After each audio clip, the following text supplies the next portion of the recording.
our economic plan, we have been taking week after week real concrete action to address Canada's housing challenge, to build more homes faster, and to act on affordability. This fall alone, as part of our economic plan, our government has taken action to remove the GST on the construction of purpose-built rental, announced plans to unlock $20 billion in new low-cost financing to build up to 30,000 more rental apartments per year, year after year, announced 7 major agreements with municipalities through the $4 billion Housing Accelerator Fund to speed up the construction of new homes, helped more than 250,000 Canadians save for their first down payment tax-free with the new tax-free First Home Savings Account. We're going to continue to take action in the fall economic statement to help build more homes faster. We know this is an urgent issue for Canadians, and we believe that at the heart of this issue is supply, supply, supply.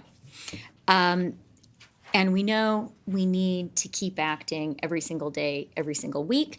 And that is why, in a moment, Jean-Yves has an announcement to make.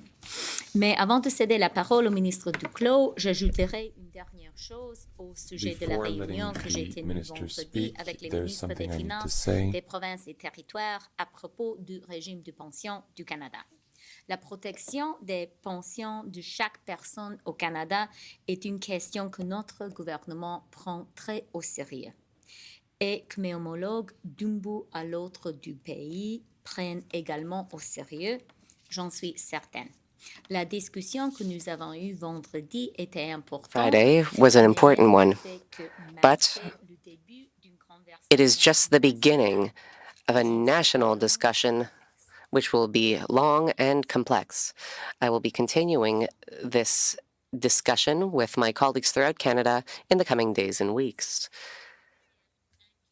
The pension plan is the cornerstone of secure retirements for tens of millions of Canadians.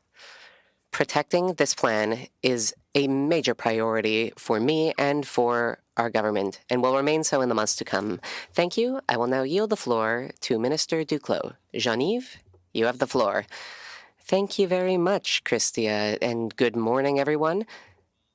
Thank you for giving me this opportunity to speak to you today alongside my colleagues, Ministers Anand and Freeland.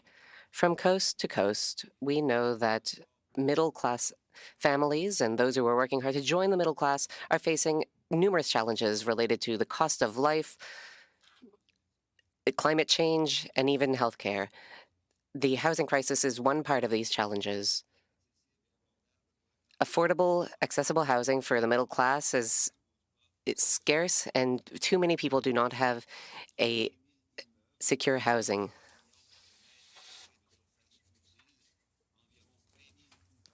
Roughly 23 millions of hectares of land is possessed by the federal government. We have the largest, more retail assets than almost anyone in the country.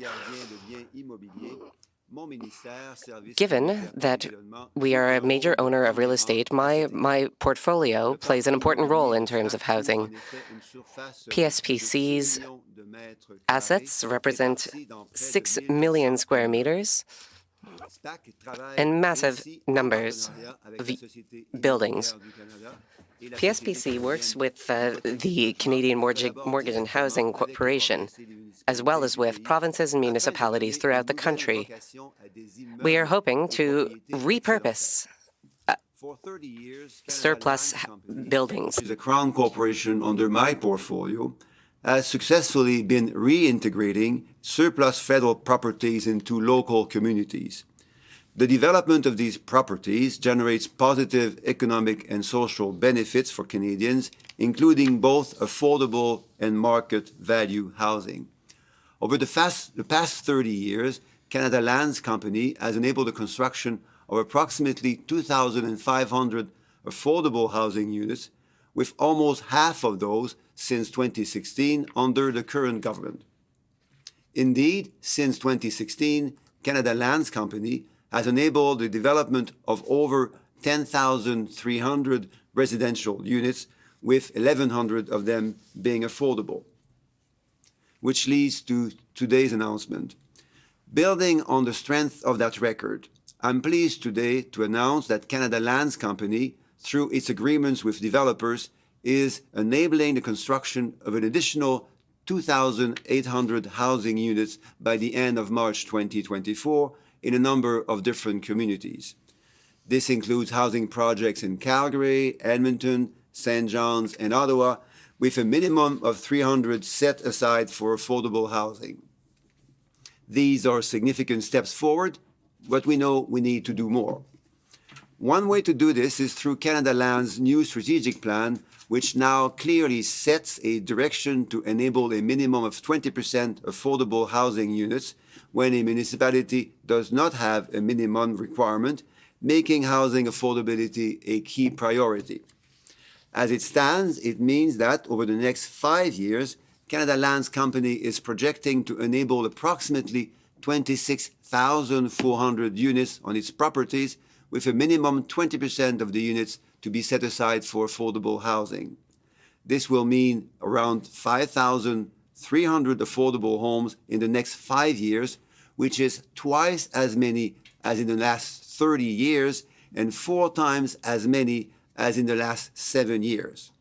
Permettez-moi de répéter brièvement en français. I'd like to repeat this quickly in French. Over the last 30 years, the Canadian Mortgage and Housing Corporation built over 2,500 affordable units, more than half built since 2016 under the current government. Since 2016, the Canada Lands Company built over 2,300 units, including a number of affordable ones. This is thanks to deals with developers. Thanks to this, the Canada Lands Company will build over 2,800 units in Calgary, St. John's, and Ottawa by the end of March 2024. At least 300 of these units will be considered affordable. What is more, over the next 5 years, the Canada Lands Company is planning to build over 26,000 new units, including 20% affordable housing. This is a considerable step forward, but we will be doing more. My colleague, Anita, Anand, president of the Treasury Board, is working with me in close collaboration. We are exploring various steps to create new affordable housing for Canadians. The Government of Canada owns and manages the largest and most diverse real property portfolio in the country. There were opportunities to make better use of these properties even before the pandemic, but the hybrid work model developed since the pandemic presents a significant opportunity to consolidate office space.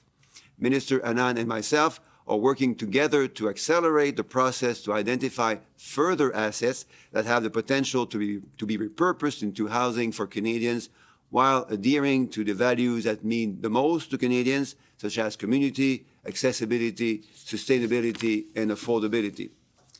For example, we are now bundling assets together as opposed to dealing with them one at a time. This means that municipalities, provinces, and developers have better and earlier visibility on the potential supply. The disposal process includes a number of steps, including the duty to consult First Nations and the solicitation of public purpose interest. In the context of the post-pandemic hybrid work model, we're also working together to gather more information on each property and determine the extent to which each can be used to support housing outcomes and whether more disposals could be completed within the next 2 years. In closing, public buildings and offices have shaped the history of our country. They have communicated the legitimacy and stability of Canada's institutions to its people. Now, in response to unprecedented housing needs throughout the country, many of these buildings can be transformed into safe, accessible, and affordable homes. This is therefore just the beginning, as we need to step up the pace to ensure that more Canadians have a safe and affordable place to call home. Thank you. Merci, Chrystia. Okay, and over to Anita. Merci, les deux. Collègues. Thank you to the two of you. Colleagues, good morning. Les Canadiens comprennent. Canadians understand that the housing crisis requires everyone to work hand in hand. Provinces and territories will need to play a part, as well as municipalities. This requires the federal government to do our part as well, as we support all of our partners at every step of this process. The Government of Canada can play a very important role in supporting the development of more homes for Canadians. And as President of the Treasury Board, I'm committed to continuing to work with my colleagues, Minister Fraser, for example, Minister Duclos, Minister Freeland, for example. And what Minister Duclos just said is so true, that across our government, this is a team effort, and it means that we have to leverage every single tool in our toolkit, including that at Treasury Board. And Treasury Board sets the rules for how departments and agencies manage their real property, from planning and acquiring to use and disposal. Et en tant que présidente du Conseil du Trésor, As president of the Treasury Board, I am always seeking out opportunities to use our access to promote government priorities. Lands Corp are a direct result of an initiative called the Federal Lands Initiative, which is a $200 million fund that supports the transfer of surplus federal lands and buildings to create 4,000 units of affordable housing. We made sure that when this initiative was established, we put in place the Treasury Board flexibilities necessary so that we could continue to allow properties to be made available at discounted cost or no cost for their development or renovation as affordable housing. Et comme l'a dit Jean-Yves, As Jean-Yves said, we will use all the tools in our toolbox to fight the housing crisis. We will continue to work together on this front. As president of the Treasury Board, I will continue to seek out opportunities to support all my colleagues and to allow for the creation of more housing for Canadians. I want to provide an update on our regulations to strengthen and modernize Canada's supply chains. Supply chain resiliency is critical for a strong economy. Alors que nous continuons à renforcer As we continue to strengthen supply chains in Canada, we recognize that the best ideas happen when we work openly. Here today, during the third round of the review of federal regulations, I am launching a public consultation on regulatory possibilities to improve efficiency and resiliency of our supply chains. Today, I launched a public consultation on the regulatory possibilities to improve the efficiency of our supply chain resilience. The consultation is open on the Let's Talk Federal Regulations platform until January 15th, 2024, and we hope to hear from stakeholders across the board, including suppliers, including stakeholders, including those who rely on supply chains.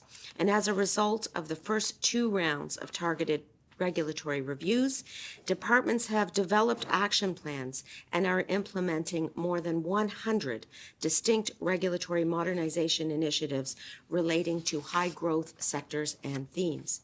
Et ces mesures concrètes accéléreront la croissance. These tangible measures will speed up growth, competition, and innovation in the Canadian economy, while continuing to comply with our health security, and This environmental consultation is objectives. going to allow us to gather additional feedback, and we will then take the relevant and effective steps to ensure that supply chains across industry and across our country, including in the areas of critical minerals, transportation, and border operations, are resilient.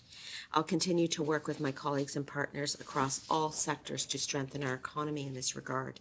And we will do this while ensuring that taxpayer dollars are effectively and prudently managed. To that end, I looked forward to providing you with an update on our spending review through the tabling of the supplementary estimates B very soon. Merci beaucoup. Okay, we will now go to questions.